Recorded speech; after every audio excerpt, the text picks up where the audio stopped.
So, this is a great subject, and you may even want to take some notes. Today, we're going to be covering the topic of identifying the wolf in sheep's clothing. Okay? And the Bible uses the term sheep's clothing because sheeps are often seen as symbols of innocence, purity, and vulnerability. So, therefore, when the Bible uses the term sheep's clothing, it is referring to someone who appears harmless and innocent on the outside, but may actually be concealing malicious intentions or behaviors. So, like a wolf in sheep's clothing, they are pretending to be something they are not in order to deceive and manipulate others. So, when the Bible mentions wolf in sheep's clothing, that is to alert us to be vigilant. The phrase, beware of wolves in sheep's clothing, it serves as a warning that appearances can be deceiving. It cautions us against those who might pretend to be innocent or friends, to mislead or exploit us. Like a wolf disguised as a sheep to approach its prey, some individuals may appear friendly or harmless to gain our trust and manipulate us. So I'm going to give you a few verses that talk about wolves in sheep's clothing or deceptive people. Okay, you ready?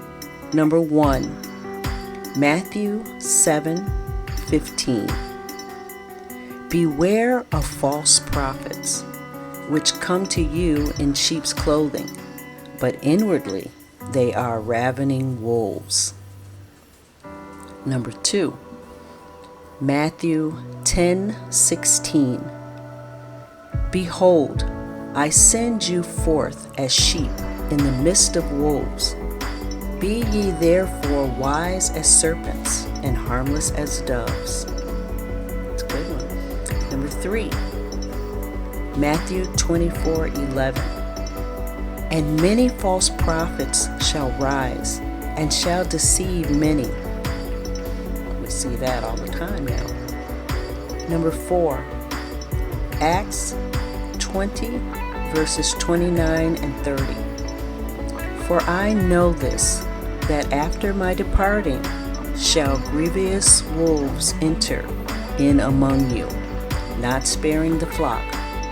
Also, of your own selves shall men arise, speaking perverse things, to draw away disciples after them. Okay? Number 5, 2 Corinthians 11, verses 13 through 15. For such are false apostles, deceitful workers, transforming themselves into the apostles of Christ. And no marvel, for Satan himself is transformed into an angel of light.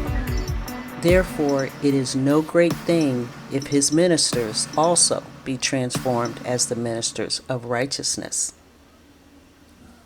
Those are really good. I hope you wrote those down.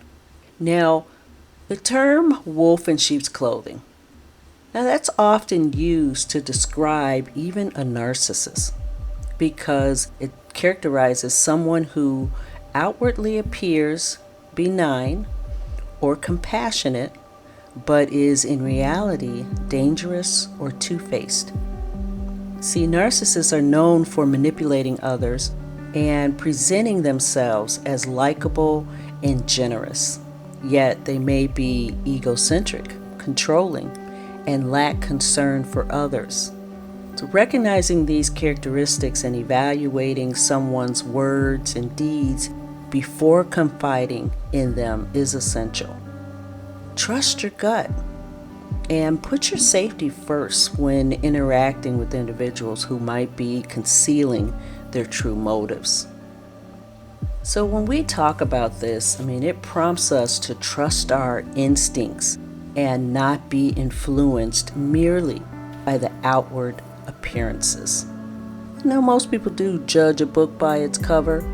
Well, in this case, we have to be careful. And it urges us to stay watchful and recognize signs that someone might not have our best interests at heart.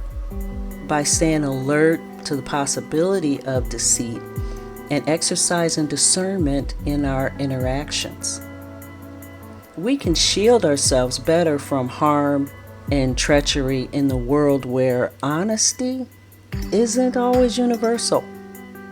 So I'm going to give you some signs you should watch out for if you think you are following or you're involved with a wolf in sheep's clothing. Again, you may want to take notes. There's 10 of them here.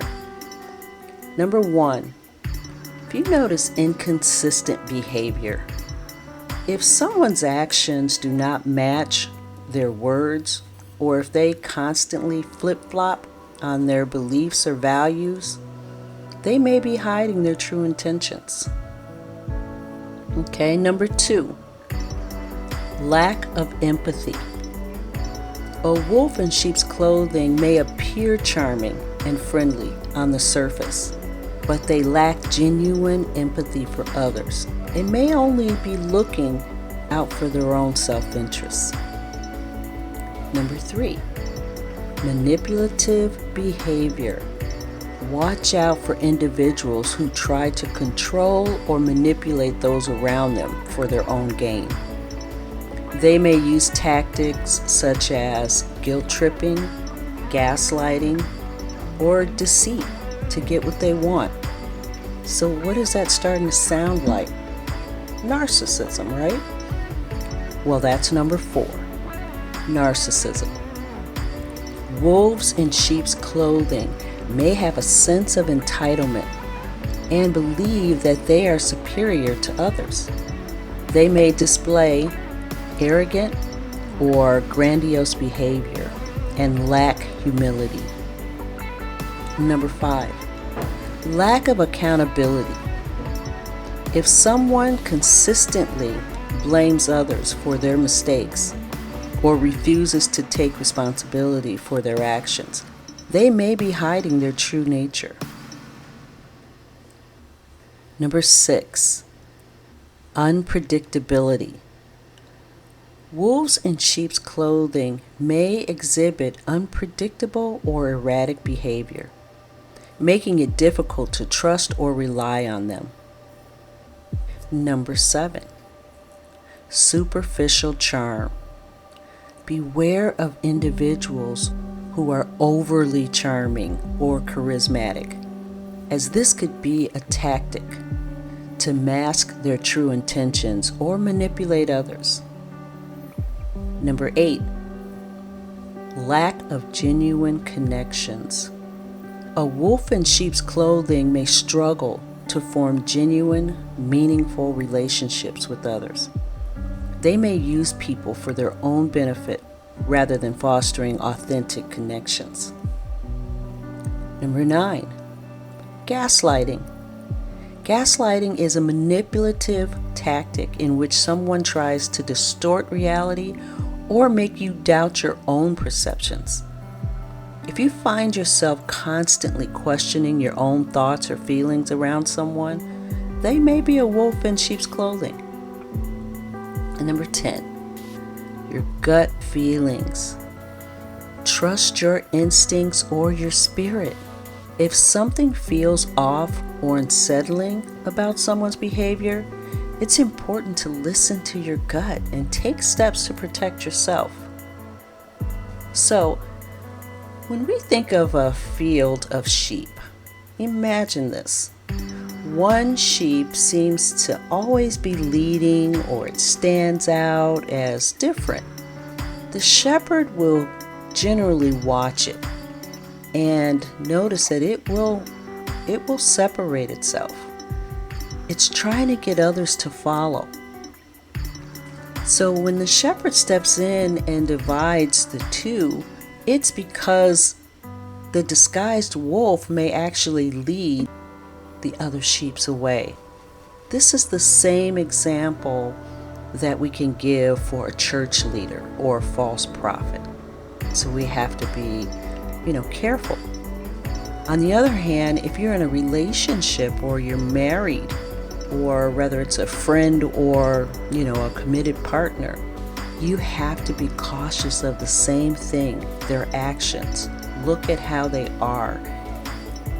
If they're trying to lead you in a direction that goes against the Bible or your gut feeling, your spirit, we must be cautious not to follow the wolf in sheep's clothing, which signifies that one should be alert around individuals who seem kind and harmless, but may actually harbor harmful, deceitful intentions. Trusting your instincts and scrutinizing someone's actions and behavior before giving full trust is crucial. Not saying you have to tiptoe around or you're always looking for everybody to be that. Generally, you will notice some signs. Remember God said to watch their fruit. You'll know if there's something off. So it's a wiser decision to be prudent and safeguard yourself than to risk being duped by someone that has evil thoughts. Okay, I'm Yolanda Dion, and I hope this really helps. Let's be careful. Let's watch out for the wolf in sheep's clothing. All right, and we're going to continue to go closer to God and continue to break these chains from toxic people.